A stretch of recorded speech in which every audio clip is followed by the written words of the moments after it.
5 बजे पापा का कॉल आया कि उठी कि नहीं, मैं जा रही हूँ दिल्ली। इतने सारे फैंस मिले और मेरे पेरेंट्स के बिना मुझे अकेले दिल्ली जाना, मुझे अपने चेहरे पर मेकअप करवाना चाहिए या नहीं करवा। चोपड़ा आज दिल्ली आई हूँ। दिल्ली मेरी। Good morning everyone. सो मैं भागते भगाते जा रही हूँ एयरपोर्ट। 4 बजे का अलार्म सेट किया था पर टेंशन से 3 बजे ही नींद खुल गई, तो सोचा अभी 1 घंटा और है अलार्म बजने में, बट फिर 4 बजे नींद ही नहीं खुली। फिर फाइनली 5 बजे पापा का कॉल आया कि उठी कि नहीं, एयरपोर्ट जाना है।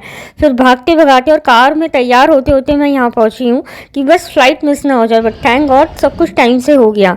सो आज है 1 सितंबर और मैं जा रही हूँ दिल्ली एक बहुत ही ज़रूरी इवेंट अटेंड करने।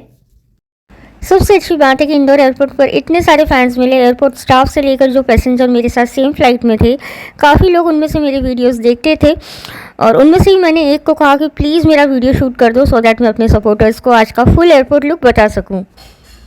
सो आज का इवेंट है वो एक ब्यूटी पैजेंट है जिसका नाम है miss and Mrs red carpet crown of India.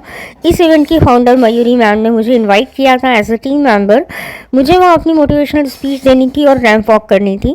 ये ब्यूटी पैजेंट यूनिक इसलिए था क्योंकि इसका क्राइटेरिया सिर्फ कॉन्फिडेंस और ब्रेवरी था, इसलिए मुझे तो ये इवेंट अटेंड करना ही था। मयूरी मैम ने मेरे सारे अरेंजमेंट्स किए थे जिसकी वजह से मुझे कोई प्रॉब्लम नहीं हुआ। बस आज एक ही कमी सी लग रही थी कि मेरी लाइफ का इतना बड़ा दिन है और मेरे पेरेंट्स के बिना मुझे अकेले दिल्ली जाना पड़ रहा है। Okay, so I just landed now. Event start होगा अराउंड 3। सो बस वहाँ थोड़ा बहुत रेडी होके मैं वेन्यू पर जाऊँगी एंड जो भी आज का आउटफिट मेकअप ये सब वहीं जाकर रेडी होंगी, लोकेशन पर जाकर, वेन्यू पर जाकर ही। और वेन्यू एफ बार। जो डिज़ाइनर्स का काफ़ी सारा कलेक्शन है, उसी में से देखते हैं कोई अच्छी सी आउटफिट मैं सिलेक्ट कर पाऊँ। And I am so excited for my today's look. Okay, so stay tune for more updates. बहुत सारे मिक्स्ड इमोशंस लेकर मैंने दिल्ली में लैंड किया था क्योंकि ये वही सिटी है जहाँ न जाने कितनी बार मैं हॉस्पिटलाइज्ड हुई हूँ और कितने डॉक्टर्स को दिखाने आई हूँ। और आज भगवान ने टाइम दिखाया है कि आज मैं यहाँ आई हूँ अपने कला की वजह से, अपने कॉन्फिडेंस की वजह से। जैसे इस सिटी का हर एक कोना मुझे देख के बोल रहा हो, जा सौम्या जा, जी ले अपनी ज़िंदगी। तो ये आ गए हमारे वेन्यू पर। आप देख सकते हैं ये मनारा चोपड़ा और मयूरी मैम के होर्डिंग एंड बैनर्स लगे हुए थे। ये सब देख के लग रहा था कि इवेंट बहुत ही ग्रैंड होने वाला है। अंदर आकर एम्बियंस देख के तो काफ़ी माइंड ब्लोइंग लगा और रेड कार्पेट देख कर तो यार लिटरली सेलिब्रिटी वाली फील आ रही थी। और ये हमारा मेकअप हॉल था जहाँ सारी मॉडल्स और टीम मेंबर का मेकअप और हेयर हो रहा था। लैक्मे की पूरी मेकअप टीम आ चुकी थी। मैं वहाँ 2 बजे तक पहुँच गई थी, इसलिए मुझे चांस मिल गया सबसे बेस्ट गाउन चूज़ करने का। यार मैं अपने कपड़ों को लेकर बहुत ज़्यादा पर्टिकुलर हूँ, आप सबको पता है कि मुझे कपड़ों का कितना शौक है। और आज तो मुझे करनी थी ramp walk, so I wanted to pick the best gown for my today's event. And luckily मुझे मिला डिज़ाइनर साक्षी वडेरा एंड निष्ठा गांधी का डिज़ाइन किया हुआ ग्लिस्टन गाउन, जो मुझे पहनने के बाद एकदम प्रिंसेस एंड बार्बी वाइब्स दे रहा था। सो जैसा मुझे चाहिए था, जैसा मैं सोच के गई थी, वैसे ही गाउन मुझे मिल गया और मैंने सबसे पहले वो ले लिया। आप देख सकते हैं मेरे हाथ में।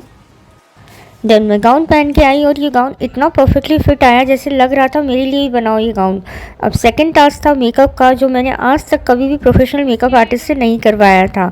इतने सारे मेकअप कोलैब्स आए हैं बट मैंने उनसे भी कभी नहीं करवाया क्योंकि मैं श्योर नहीं थी कि मुझे अपने चेहरे पर मेकअप करवाना चाहिए या नहीं करवाना चाहिए, क्योंकि मेरा हुआ था प्लास्टिक सर्जरी। सो स्किन के लिए मेकअप करवाना सही होगा या नहीं होगा, इसलिए मैंने अभी तक कोई भी मेकअप कोलैब नहीं लिया था।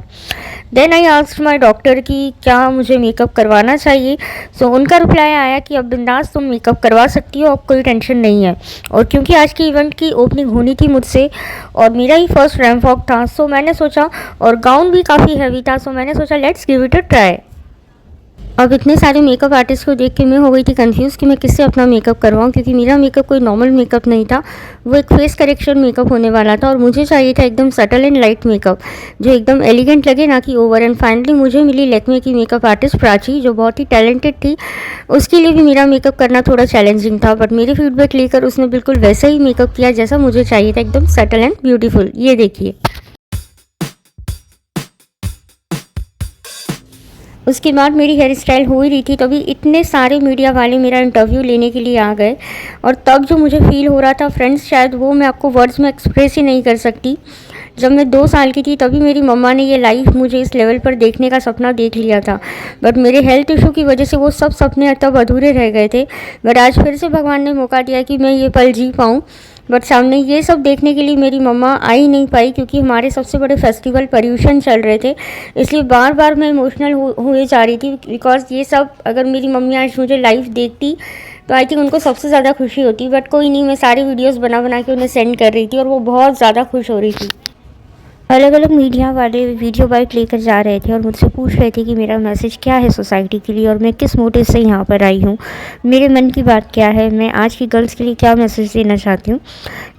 ये सब न्यूज़ मैंने सेपरेटली अपनी चैनल पर डाल दी है, वो रील आप देख सकते हैं मेरी प्रोफाइल पर।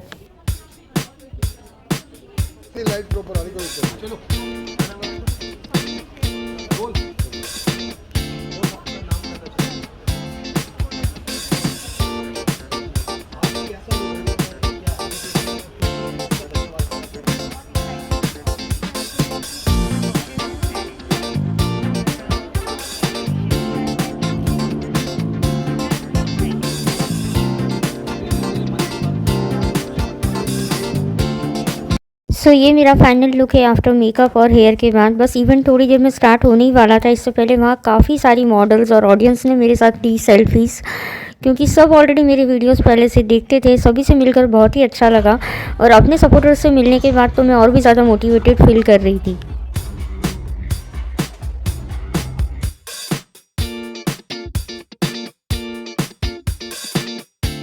और फिर वहाँ आई हमारी चीफ गेस्ट मनारा चोपड़ा। आते मीडिया ने लिया मनारा का इंटरव्यू और उसके बाद होना था इवेंट स्टार्ट।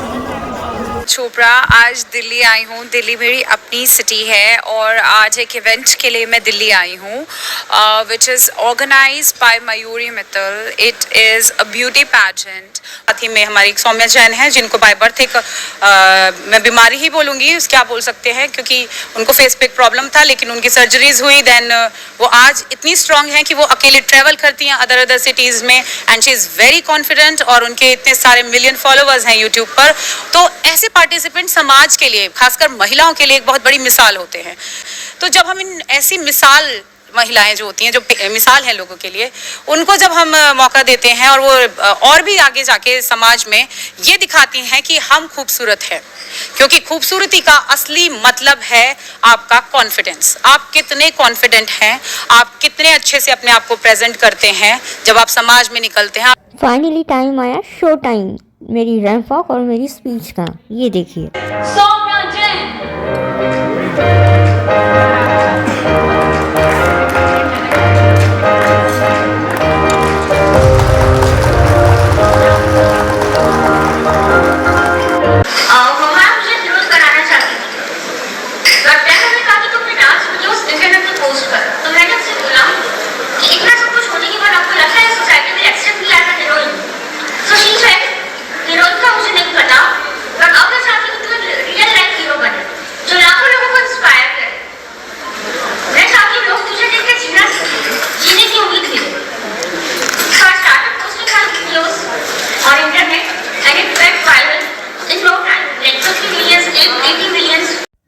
टोटल मैंने 7.5 मिनट की स्पीच दी थी, जो मैंने इस व्लॉग में नहीं डाली है। मैंने सोचा उस स्पीच की छोटी छोटी रील्स बना के मैं अपनी चैनल पे डालूंगी, सो दैट ज़्यादा से ज़्यादा लोग देख के इंस्पायर हो सके।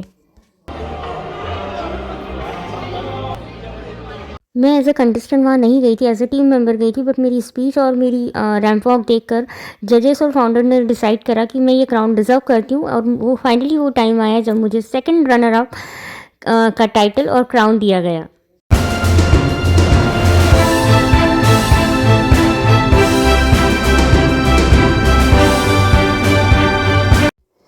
बस उसके बाद कुछ और मीडिया इंटरव्यूज़ दिए और क्राउन पहन के अपनी खुशी जाहिर करी, जो मैं वर्ड्स में एक्सप्रेस नहीं कर सकती हूँ, बट आप मेरे चेहरे पे वो खुशी देख सकते हैं। एंड भगवान जी को थैंक यू बोला कि उन्होंने एक और मौका दिया मुझे अपने पेरेंट्स को प्राउड फील कराने का। सेकेंड डे मेरी फ़्लाइट थी, सो मैं आ गई थी टाइम से एयरपोर्ट और बहुत सारी फीलिंग्स, इमोशंस और मेमोरीज़ लेके मैं यहाँ से जा रही थी। फ्रेंड्स, जब घर से बाहर निकलती हूँ तब पता चलता है कि लोग कितनी रिस्पेक्ट करते हैं, कितना मान सम्मान देते हैं। मतलब भाई, घर में तो मम्मी फील ही नहीं होने देती है ज़रा सा भी कि कहीं के इन्फ्लुएंसर हो, कोई यूट्यूबर हो, थोड़ा सा दरवाज़ा खुला रह जाए या एक ग्लास आप इधर का इधर रख दो, उसी में आपको डांट पड़ जाती है। बट जब घर के बाहर निकलते हैं और जब इतने सारे लोग, इंदौर एयरपोर्ट ले लो, दिल्ली एयरपोर्ट ले लो, इवेंट ले लो, इतने सारे लोग आपसे मिलना चाहते हैं, आपके साथ एक सेल्फी के लिए रिक्वेस्ट करते हैं। मतलब ये सब देख के ऐसा फील होता है कि यार मतलब यही सबसे, इतना सारा जो प्यार मिलता है तो ऐसा लगता है कि यही सबसे बड़ा अचीवमेंट है। क्राउन तो ऑब्वियसली है, बट आई थिंक उससे भी बड़ा कुछ है, तो वो है सब लोगों का प्यार, जो आपको रोड पे चलते हुए या किसी कैब में बैठते हुए या कोई एयरपोर्ट पे का स्टाफ हो गया, जो उनके चेहरे पे मुझे देख के स्माइल आती है और वो जिस तरीके से मुझसे मिलते हैं, जैसे हक जताते हैं, वो देख के लगता है आई थिंक ये मेरा सबसे बड़ा अचीवमेंट है। आपको पता है इस क्राउन को देखते देखते मेरा मन ही नहीं भर रहा था, इसलिए मैंने फ़्लाइट में अपनी डेस्क के वहाँ भी इसको रख दिया और मैं बस इसे निहार रही थी और यही सोच रही थी कि क्या मेरी विश लिस्ट में या मैंने कभी सपने में भी इस क्राउन को पाने का सोचा भी था। अब बस इंदौर आने का वेट था कि कब इंदौर आए और मैं कब अपनी मम्मी पापा को ये क्राउन बताऊँ। पापा मुझे लेने आ गए थे और मैं कार के अंदर बैठते से ही मैंने क्राउन पहन लिया था, बिकॉज मैं चाहती थी कि मम्मी मुझे फ़र्स्ट टाइम देखें और मैं घर जाऊँ तो क्राउन पहन कर ही जाऊँ, उनके रिएक्शन कैप्चर करूँ। So proud of you my बेटा। बहुत आगे बढ़ो, बहुत आगे जाओ।